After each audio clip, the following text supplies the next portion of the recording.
الله يسعدك عمي. هاتي. العيانة؟ اي بلي. المريض علي حسون يبكو.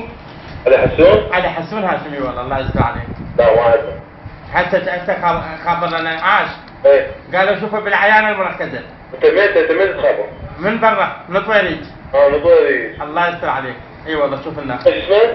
علي حسون هاشم تعبان هو جنازة. دقيقة. اي والله. ايوه حجي ويننا؟ وين القاب والله؟ والله ما ادري. هم هسه جو من يمك. تعال حاسب هاشم. الو. الو نعم. سلام عليكم. نعم غاسل. علي حسون هاشم. اي.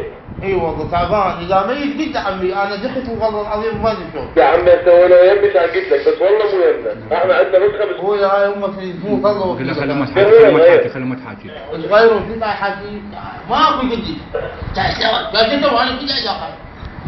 الو. الو ها. مساء الخير يما. لا يمه. الو. الو نعم حجي احكي. علاوة من وين خاله؟